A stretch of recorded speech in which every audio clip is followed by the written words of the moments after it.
हम जो हमारे धमनीगत विकार है उसमें एन्यूरिज्म के बारे में पढ़ रहे हैं। It is a localised abnormal weak spot on a blood vessel wall that causes an outward bulging. जो हमारी वेसल की वॉल है उसकी आउटवर्ड बल्जिंग हो जाएगी लाइक अ बबल और बलून, इसको बोलते हैं एन्यूरिज्म। या aneurysm it is defined as a localised dilated sac filled with blood and in direct communication with the lumen of artery। जो आर्टरी का ल्यूमन है उसके साथ डायरेक्ट कांटेक्ट में आई है, जो डायलेटेड सैक है बन गई है, इसको बोलते हैं एन्यूरिज्म होना। कारण क्या है इसके, मतलब कोई भी कारण हो, यानी वीकनेस ऑफ आर्टरी की जो वॉल है उसकी वीकनेस की वजह से होता है एन्यूरिज्म। तो ये दो तरीके का हो सकता है, कंजेनाइटल भी और एक्वायर्ड भी। तो कंजेनाइटल जो है वो बाय बर्थ प्रेजेंट है। एक्वायर्ड की अगर हम बात करें तो ट्रोमेटिक ट्रॉमा भी इसका कारण हो सकता है। दूसरा हाइपरटेंशन की वजह से। तीसरा डीजनरेटिव चेंजेस, जैसे एथेरोस्क्लेरोसिस होने लग गया तो उसकी वजह से भी एन्यूरिज्म बन सकता है। पेनिट्रेटिंग वुंड है, अगर इन्फेक्शन है, रेडिएशन थेरेपी पे है कोई पेशेंट, तो उनको होने के ज्यादा चांसेस होते हैं। ये कारण होते हैं। रिस्क फैक्टर पे और ज्यादा रिस्क पे कौन है, जिनका कोलेस्ट्रॉल लेवल ज्यादा है। एज के साथ साथ एन्यूरिज्म के चांसेस या रिस्क बढ़ जाते हैं। जो अल्कोहल ज्यादा कंजप्ट करता है, डायबिटीज मेलाइटिस का पेशेंट है, हाइपरटेंशन है, ओबेसिटी है, या टोबैको जो है वो ज्यादा च्यू करते हैं, तो उनको होने के ज्यादा चांसेस होते हैं।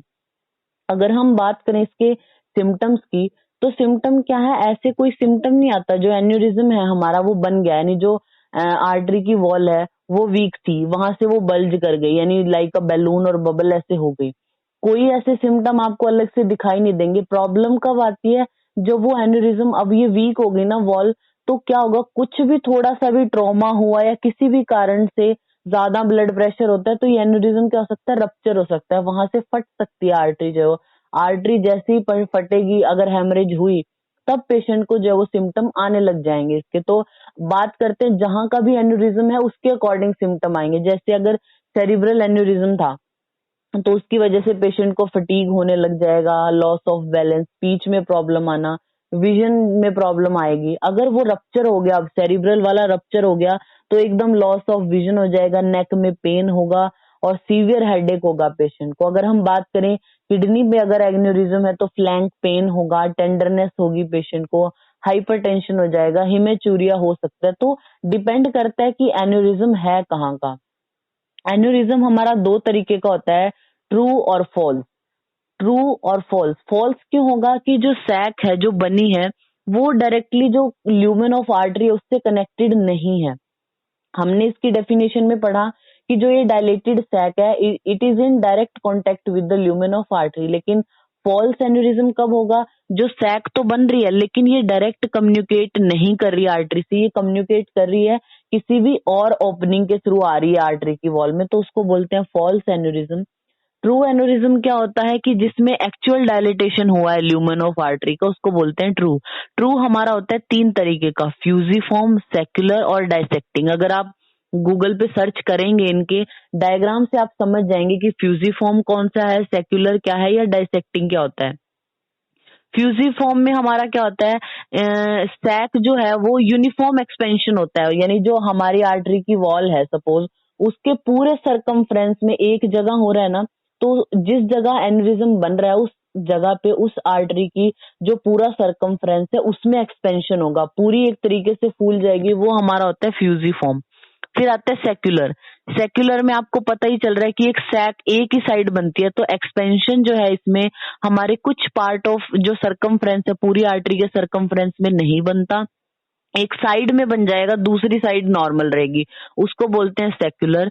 तीसरा आता है हमारा डाइसेक्टिंग। डाइसेक्टिंग में क्या होता है कि जो एन्यूरिज्म डाइसेक्टिंग होगा, जो ब्लड है उसमें से डाइसेक्ट कर जाएगा, जो हमारी आर्टरी की वॉल्स है ना उनमें जो मिडल और आउटर कॉट है उसके बीच में से ब्लड फ्लो करना जो है वो शुरू कर देगा, तो उसको बोलते हैं डाइसेक्ट, यानी डिवाइड कर दिया उसने।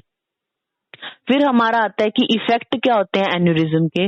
अब ये एन्यूरिज्म है तो ये पल्सेटाइल स्वेलिंग है हमारी आर्टरी की, ये क्या करेगा, पी फॉर प्रेशर, PTI, ये तीन चीजें कर सकता है, इसके इफेक्ट होता है PTI। पी का मतलब प्रेशर। प्रेशर जब ये वेन्स पे बनाएगा, अब ये आर्टरी की जो वॉल है वो बल्ज हो रही है, बल्ज होगी तो उसके आसपास के जो स्ट्रक्चर उन्हीं पे तो अपना प्रेशर बनाएगा। अगर ये वेन्स पे अपना प्रेशर बनाता है तो कंजेशन हो जाएगा, एडिमा हो जाएगा डिस्टल पार्ट का। अगर नर्व्स पे प्रेशर बनाता है तो पेशेंट को पेन होने लगेगा, टिंगलिंग सेंसेशन हो जाएगी। ऑर्गन्स पे बनाता है तो क्या होगा, जैसे किसी भी ऑर्गन की अगर हम बात करें, जैसे अयोर्टा में हुआ तो इसोफेगस पर अपना प्रेशर बना रहा है तो डिस्फेजिया हो जाएगा पेशेंट को। स्किन की बात करें, अगर स्किन पे क्या इफेक्ट आते हैं, इसके स्किन वहां की स्ट्रेच हो जाएगी, रेड हो जाएगी और एडिमेटस भी हो सकती है। ये तो प्रेशर हो गया कि ये प्रेशर बनाता है। जब दूसरा इसका इफेक्ट होता है टी से, आपको याद रखना है, टी फॉर थ्रोम्बोसिस कर सकता है। अब क्या होता है, ये सैक एक तरीके से बन गई। अब इस सैक में क्या होगा, वो जो ब्लड है इतनी फ्रीली, तो अब नॉर्मली जो हमारी पाइप है, आप सोच के देखो, पानी की एक पाइप है, वो यूनिफॉर्म है, उसकी जो सरकमफ्रेंस है वो नॉर्मल है, तो अच्छे से फ्लो करेगा। अगर आप किसी एक पार्ट को थोड़ा बड़ा कर दो, आगे नॉर्मल है, तो क्या होगा, वो पानी जहां डायलेटेड पार्ट है वहां पे रुकेगा ना। उसी तरीके से ब्लड की बात हो रही है, तो जहां ब्लड को एक सैक मिलेगी तो वहां पे स्लो होगा, जहां स्लो हुआ तो थ्रोम्बोसिस बनने के चांसेस ज्यादा हो जाते हैं। फिर आता है हमारा इश्कीमिया, तो इसके जो इफेक्ट है एन्यूरिज्म के वो क्या होते हैं, पीटीआई, यानी प्रेशर बनाएगा, थ्रोम्बोसिस हो सकता है या फिर इश्कीमिया हो सकता है। कॉम्प्लिकेशन की अगर हम बात करें एन्यूरिज्म की, वो गैंग्रीन हो सकता है, रप्चर हो सकता है एन्यूरिज्म, या फिर इन्फेक्शन कर सकता है। इन्वेस्टिगेशन में आप पेशेंट को लिपिड प्रोफाइल करा सकते हैं, आर्टीरियोग्राफी करा सकते हैं, सीटी स्कैन करा सकते हैं। ट्रीटमेंट की अगर हम बात करें, ऐसे हमें पता नहीं चलता कि एन्यूरिज्म, जैसे हमने कहा कि जब ये कॉम्प्लिकेशन के रूप में प्रेजेंट होगा ना, कि रप्चर हो जाएगा, तब पता चलेगा। तो सर्जिकल जो है वो ट्रीटमेंट इसमें किया जाता है। और जो मेन काम क्या करता है, जैसे ही इसका काम क्या होगा कि जो हमारे डिस्टल पार्ट हैं उन वहां की ब्लड सप्लाई को कम कर देगा। तो जो इस्कीमिया है उसको नहीं आपने होने देना, जो ब्लड सप्लाई है उसको प्रिजर्व करना है, डिस्टल पार्ट पे ब्लड सप्लाई बनी रही, ये कोशिश करनी है। तो ये हमारा टॉपिक है एन्यूरिज्म का। नेक्स्ट हम बात करते हैं बर्जर्स डिजीज है। जो बर्जर डिजीज, ये इसको हम बोलते हैं थ्रोम्बो एंजाइटिस ऑब्लिटरेंस, TAO दूसरा नाम है इसका। होता क्या है Berger disease, it is the inflammatory reaction and obliteration in the arterial wall with involvement of neighbouring veins and nerves, यानी जो आर्टरी की वॉल है उस पे इंफ्लेमेटरी चेंजेस होने लगते हैं, और उसके साथ साथ के जो स्ट्रक्चर्स हैं जैसे वेन्स एंड नर्व्स वो भी इन्वॉल्व हो जाते हैं। अगर हम बात करें इसके कारणों की, क्या कारण है, कोई स्पेसिफिक कारण ऐसे इटियोलॉजिकली कुछ है नहीं ऐसा, लेकिन किनको होने के चांसेस ज्यादा हैं, जो टोबैको च्यूइंग ज्यादा करते हैं, स्मोकिंग ज्यादा करते हैं, या फिर टॉक्सीमिया है, जिनको उनको होने के चांसेस ज्यादा हो जाते हैं। ये जो डिजीज है जो है वो मेल्स में होती है मोस्टली, मतलब मेल्स में ही ज्यादातर देखने को मिलेगी, और 20 से 40 ईयर जो एज है उसमें ज्यादातर देखने को मिलेगी। लोअर लिम्ब सबसे पहले इन्वॉल्व होते हैं स्टेज में, मतलब इस डिजीज में। पहले तो क्या है, माइल्ड जब ये अपनी शुरू की स्टेजेस में है तो इन्फ्लामेटरी चेंजेस आर्टरी की वॉल में होते हैं, ठीक है, तो ल्यूमन है उसका वो रुक जाएगा थ्रोम्बस से। अब जब ये क्रोनिक की बात हो जाए तो जो आर्टरी की वॉल है उसमें फाइब्रोसिस हो जाएगी, और फाइब्रोसिस इतनी ज्यादा हो जाएगी कि वो आर्टरी, वेन्स, नर्व्स इन तक भी चलेगी और इनको इकट्ठे ही बाइंड कर देगी सभी चीजों को। क्लिनिकल फीचर्स की बात करें तो पेशेंट को पेन बहुत होता है इसमें, ठीक है, रेस्ट पेन जिसको बोलते हैं। रेस्ट पेन क्या है कि जैसे ही पेशेंट जो है वो किसी भी टाइम, मतलब रेस्ट करने के बाद, जैसे सीवियर नाइट में बहुत सीवियर पेन होगा उसको, यानी रेस्ट कर रहा था पेशेंट, अचानक से दर्द हुआ तो रेस्ट पेन उसको बोलते हैं। मेल्स में होगा 20 से 40 ईयर ऑफ एज में, ठीक है। और क्या होगा उसमें, कलर चेंज हो जाएगा एक्सट्रीमिटीज का, जो एक्सट्रीमिटीज है हाथ या पैर है उनमें साइनोटिक ब्लू कलर हो जाएगा या फिर रेडिश ब्लू हो सकता है। स्किन उसकी थिन हो जाएगी, शाइनी हो जाएगी। इंक्रीज सेंसिटिविटी टू कोल्ड, जैसे ही पेशेंट ठंड में जाएगा ये ज्यादा लक्षण आने लग जाएंगे, यानी इसको ठंड से सेंसिटिविटी हो जाती है। इस्कीमिया होगा उसका, इस्कीमिया होने की वजह से ऐसा हो सकता है कि वो जो स्किन है जहां का भी ये इन्वॉल्व हो रहे हैं, जैसे अगर लिम, लोअर लिम इन्वॉल्व हो रहे हैं, हैंड, तो वहां पे लॉस ऑफ हेयर होगा, नेल्स ब्रिटल हो जाएंगे, अल्सरेशन हो सकती है उस पार्ट पे। देन हमारा आता है, आप इसमें जो है वो इन्वेस्टिगेशन क्या कराते हैं, तो बर्जर जो है वो पोस्टरल टेस्ट कराते हैं हम पेशेंट का, आर्टीरियोग्राफी करा सकते हैं। अगर बात करें ट्रीटमेंट की तो हमें जो है वो पेशेंट की स्मोकिंग को स्टॉप कराना है, वैसोडाइलेटर्स दे सकते हैं इसको, एंटीकोएगुलेंट्स देने हैं, हाइपरबैरिक ऑक्सीजन थेरेपी, स्टेरॉइड्स दे सकते हैं। और अगर ये मतलब ज्यादा सीवियर स्टेज में चला गया यानी फाइब्रोसिस हो गया अब तो उस पार्ट को आप एम्प्यूट कर देते हैं यानी एम्पुटेशन करते हैं इसमें। नेक्स्ट हमारा आता है रेनॉल्ड्स फिनोमिना या रेनॉल्ड्स डिजीज। क्या होता है? It is a vasospastic condition of the digital blood vessels in response to abnormal hypersensitivity to cold, mostly occur in womens. जो बर्जर्स डिजीज है हमारी वो मेल्स में ज्यादा होती है, रेनॉल्ड्स वाली हमारी वुमेन में ज्यादा होगी। इससे क्या, इसमें होता क्या है कि सेंस कोल्ड है जो ठंड में आपको पता है नॉर्मली सबका ही ऐसा हाल होता है, ये ब्लड वेसल उसकी कैसी हो जाएंगी। लेकिन हमारे इसमें जो रेनॉल्ड्स डिजीज है इसमें क्या होगा, जो वुमेन्स हैं उनमें ज्यादातर होने के चांसेस होते हैं। जैसे ही वो कोल्ड का एक्सपोजर उनको हुआ, उनका क्या होगा, hyper sensitivity, abnormal hyper sensitivity हो जाएगी कोल्ड से, जिसकी वजह से जो ब्लड वेसल उनमें वैसोस्पाज्म हो जाएगा।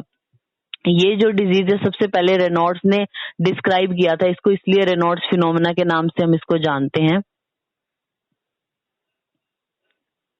फिर हमारा आता है कॉजेज क्या है इसके। तो प्राइमरी और सेकेंडरी रूप में अगर इसको हम पढ़ें तो प्राइमरी मतलब इडियोपैथिक है कि कोई कारण ही नहीं है। लेकिन सेकेंडरी कॉजेज की अगर हम बात करें तो जैसे अगर पेशेंट है TAO का यानी थ्रोम्बोएजिनाइटिस जो ऑब्लिटरेंस हमने पढ़ा, बर्जर डिजीज है किसी को, एथेरोस्क्लेरोसिस है, या फिर जो ड्रग्स हैं जैसे जैसे अर्गोटामीन या प्रोपेनोलोल ये ज्यादा ले रहे हैं, फ्रॉस्ट बाइट वाले पेशेंट हैं उनको ज्यादातर देखने को मिलेगा ये रेनॉल्ड्स फिनोमेना।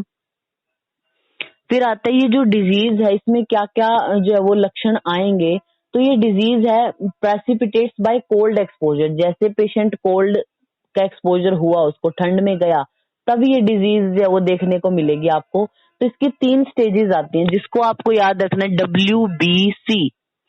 WBC हम वैसे भी बोलते हैं ना, तो WBC से याद रखना। W मतलब इसमें क्या होगा, व्हाइट हो जाएंगी सबसे पहले। जो डिजिटल हमारे मतलब हाफ फिंगर्स की बात करें तो पहले वो व्हाइट होंगी, फिर ब्लू होंगी, C फॉर क्रिम्सन यानी रेड कलर की हो जाएंगी। तो WBC से याद रखना।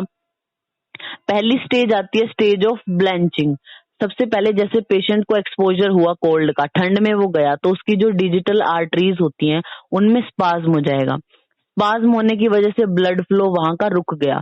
ब्लड फ्लो रुका तो पेलार हो जाएगा ना, उस स्टेज को आप बोलते हो स्टेज ऑफ ब्लैंचिंग। इसमें क्या होगा, टिप से स्टार्ट होगी ये जो डिजीज है ना, टिप से उसकी जो फिंगर है बिल्कुल पेलार, बिल्कुल व्हाइट सी होती होती दिखाई देंगी, फिर बेस ऑफ द फिंगर पर स्प्रेड होती चली जाएंगी। ठीक है, इसमें क्या होगा, नमनेस ऑफ फिंगर हो जाएगी, पेशेंट की जो फिंगर्स हैं वो बिल्कुल नमनेस हो जाएगी उनमें। दूसरा इसकी स्टेज आती है जैसे ही हैंड को थोड़ा सा वार्म किया, मतलब बॉडी टेम्परेचर थोड़ा सा भी रेज हुआ, अब वो स्पाज्म क्या होगा, रिलैक्स हो जाएगा। जो जो उसकी आर्टरीज थी उनमें स्पाज्म हुआ वो रिलैक्स हो गया। अब जो कैपिलरीज हैं वो धीरे धीरे फिल हो रही हैं ब्लड से। तो सबसे पहले डीऑक्सीजनेटेड ब्लड आएगा उन डिजिटल्स में, आपकी जो फिंगर्स हैं उनमें। तो जब डीऑक्सीजनेटेड ब्लड आया तो कलर कैसा हो जाएगा, साइनोज्ड यानी ब्लू कलर की हो जाएंगी। इसमें जो डिजिटल्स हैं वो अभी भी, वो तो ठंडी रहेंगी अभी भी और नम भी रहेंगी सेकंड स्टेज में भी।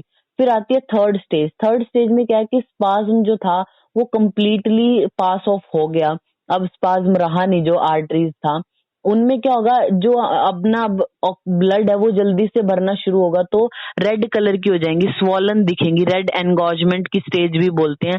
अब पेशेंट को बर्निंग सेंसेशन और पेन होगा अपनी फिंगर्स में। तो जो फर्स्ट स्टेज थी उसमें तो डिजिटल आर्टरी है उनका स्पाज्म हुआ, तो जो फिंगर है वो बिल्कुल पेल या व्हाइट कलर की दिखाई दे रही है। टिप से स्टार्ट होके बेस ऑफ फिंगर तक ऐसे होता चला जाता है, नमनेस होती है सिर्फ हाथों में, फिंगर्स में। फिर सेकंड स्टेज में अब स्पाज्म थोड़ा रिलैक्स होने लगा तो डीऑक्सीजनेटेड आके डिजिटल जो ब्लड वेसल है वहां पे भर गया, तो क्या होगा, साइनोज्ड ब्लू कलर की दिखाई देंगी यानी एनॉक्सिया की वजह से कि अभी ऑक्सीजन है नहीं प्रॉपर, तो उनकी जो फिंगर्स है वो अभी भी कोल्ड और नम तो अभी भी रहेंगी। थर्ड स्टेज में जैसे ही स्पाज्म पूरा कंप्लीटली पास ऑफ हुआ, अब वहां पे जो है ब्लड एंटर करेगा तो रेड कलर की हो जाएंगी फिंगर्स, और इसको आप बोलते हो stage of red engorgement, burning sensation और पेन होता है इसमें पेशेंट को। अगर हम बात करें कि इसका इन्वेस्टिगेशन आप क्या कराएंगे, तो कोल्ड एंड वार्म टेस्ट करते हैं हम, यानी जैसे ठंडा पानी या गर्म पानी आपके पास है दो वेसल्स में, तो उसमें पेशेंट की जो फिंगर है सबसे पहले जो है आपने कोल्ड वाटर में डाली, उसके 5 मिनट बाद देखेंगे कि पेलार हो गया डिजिटल्स का, फिर उसको वार्म वाटर में डालेंगे तो ब्लू कलर हो जाएगा, फिर जैसे ही वार्म पानी में थोड़ी देर और रखा फिर वो रेड हो जाएंगे बिल्कुल, तो रेनॉल्ड्स जो फिनोमेना वो प्रेजेंट होगा, यानी कोल्ड एंड वार्म टेस्ट करेंगे।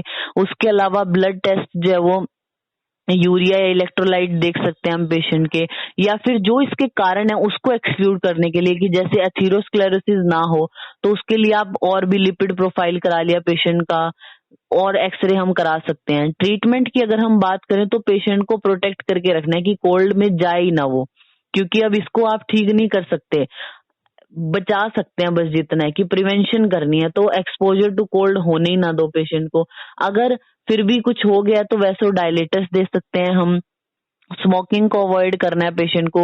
ड्रग्स हैं जैसे कैटेकोलामीन है, एर्गोटामीन है, प्रोपेनोलोल है, तो वो अवॉइड करने को बोलना है।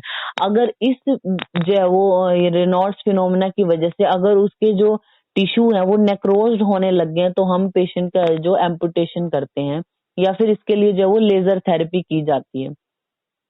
तो ये हमारे जो टॉपिक है aneurysm, Berger disease and Reynolds phenomena, ये हो गया।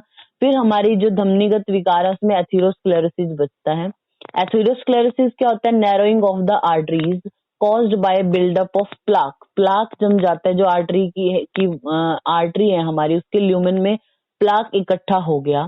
ठीक है, जैसे कचरा फंस जाता है ना कहीं भी, आप कोई भी एक जहां से किसी पानी ड्रेन हो रहा है, अगर वहां पे कचरा फंस जाए तो पानी रुक जाता है ना, उसी तरीके से बात कीजिए। अगर आर्टरी है, जो आर्टरी की जो वॉल है वहां पे प्लाक बिल्डअप हो गया, तो आर्टरी है उसकी नैरोइंग हो जाएगी, जिसको हम बोलते हैं एथेरोस्क्लेरोसिस होना। अब ये प्लाक बनता किससे है? तो वो फैट्स भी हो सकते हैं, कोलेस्ट्रॉल या कैल्शियम भी हो सकता है जो कलेक्ट हो गया और वो प्लाक बना देगा। अब ये प्लाक क्या करता है? Plaque make it difficult for the blood to flow through the arteries. अब ये ब्लड को ऑब्स्ट्रक्ट करेगा, ब्लड जितनी स्मूथली, जितने सही से पहले जा रहा था वो नहीं जा पाएगा। It can result in a shortage of blood and oxygen in various tissue of the body. इसकी वजह से ब्लड या फिर ऑक्सीजन नहीं मिल पाएगा, कमी हो जाएगी, पहले जैसा तो नहीं रहेगा ना, तो ये कर सकता है। फिर इसके कॉजेज की अगर हम बात करें तो कोलेस्ट्रॉल लेवल जिसका बढ़ जाए, डाइट मेन फैक्टर है इसका, जैसे शुगर ज्यादा इंटेक कर रहा है कोई, ऑयली फूड ज्यादा खा रहा है, एजिंग भी इसका कारण हो सकती है, या फिर फैमिली रिस्क फैक्टर में कौन है इसके? जिनको फैमिली हिस्ट्री हो एथेरोस्क्लेरोसिस की, तो चांसेस होते हैं होने के। लैक ऑफ एक्सरसाइज, एक्सरसाइज ही नहीं करते बिल्कुल, जिनका बीपी बढ़ा हुआ है, स्मोकिंग करते हैं, तो उनको एथेरोस्क्लेरोसिस होने के चांसेस ज्यादा हैं। सिम्टम्स की बात करें तो जैसा कि हमने एन्यूरिज्म में पढ़ा, एथेरोस्क्लेरोसिस जो है आपको शुरू की स्टेजेस में तो ऐसे कोई लक्षण आएंगे नहीं। जिस भी जो कोई भी आर्टरी, कोई भी हमारी ब्लड वेसल है, वहां जाके जब ये प्लाक इकट्ठा हो रहा है, जिस भी जगह पे हो रहा है उसके अकॉर्डिंग सिम्टम्स को प्रोड्यूस करने वाला होगा। जैसे अगर जो कोरोनरी आर्टरी है वहां पे जाके प्लाक बन गया तो चेस्ट पेन, एंजाइना होगा पेशेंट को, शॉर्टनेस ऑफ ब्रीथ होना। अगर ये जो वो पेरिफेरल आर्टरी डिजीज, यानी जो पेरिफेरी की हमारी आर्टरीज है वहां पे प्लाक बन गया तो पेशेंट को लेग में पेन होना, हैंड्स में पेन होना, फटीग होना। जो है वो ब्रेन में अगर ऐसा हो रहा है तो ब्रेन की जो वेसल्स वॉल है उनमें हो रहा है तो कंफ्यूजन होगा, मसल वीकनेस हो जाएगी पेशेंट को। तो जहाँ की वॉल, जहाँ की आर्टरी इन्वॉल्व हो रही है उसके अकॉर्डिंग सिम्टम आते हैं, कहने का ये मतलब है। अगर हम बात करें इसकी डायग्नोसिस की, तो फिजिकल एग्जामिनेशन हमें पेशेंट को करना है। प्रॉपर हम हिस्ट्री लेते हैं पेशेंट से, पूछोगे आपकी कहीं आपका लाइफस्टाइल कैसा है, अब वो बोलते हैं कि मैं बैठा रहता हूँ और खाना भी ऐसे ही खाया जाता है, तो आप समझ जाएंगे कि क्या कारण है इसका। तो फिजिकल एग्जामिनेशन प्रॉपर करनी है। पल्स देखोगे तो वीक मिलेगी ऐसे पेशेंट की, और वो आपको इस तरीके की भी हिस्ट्री दे सकता है कि अगर उसको कहीं चोट लगती है तो देर से हील होता है, तो स्लो वुंड हीलिंग भी बता सकते हैं। क्यों? क्योंकि उस पार्ट की ब्लड सप्लाई इतनी प्रॉपर हो नहीं रही, जब ब्लड ही नहीं आएगा तो हीलिंग कैसे होगी, ऐसा भी हो सकता है। लिपिड प्रोफाइल कराएंगे पेशेंट का। हार्ट की इन्वॉल्वमेंट चेक करने के लिए ये चेस्ट एक्सरे हो गया, ईसीजी हो गया, इकोकार्डियोग्राफी आप करा सकते हैं। बात करते हैं फिर ट्रीटमेंट की, तो लाइफस्टाइल मॉडिफिकेशन पहले आपने करनी है पेशेंट की।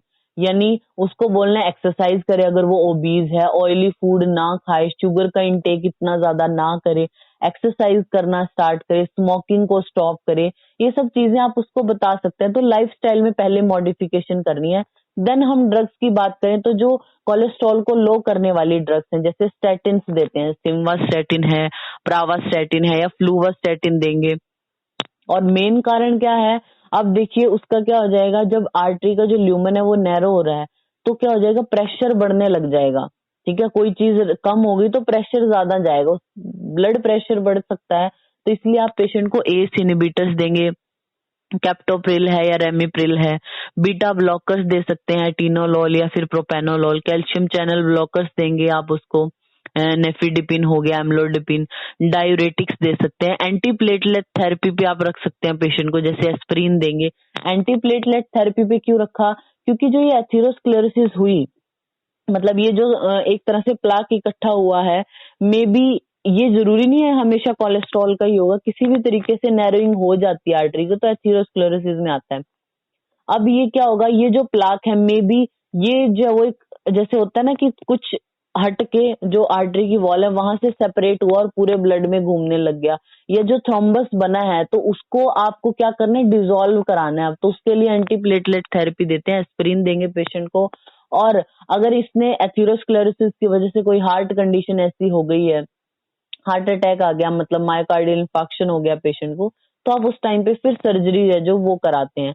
तो ये हमारी जो है धमनीगत जो विकार हैं, जिसमें एन्यूरिज्म, बर्जर डिजीज, एथेरोस्क्लेरोसिस और रेनॉल्ड्स डिजीज, ये कंप्लीट होता है।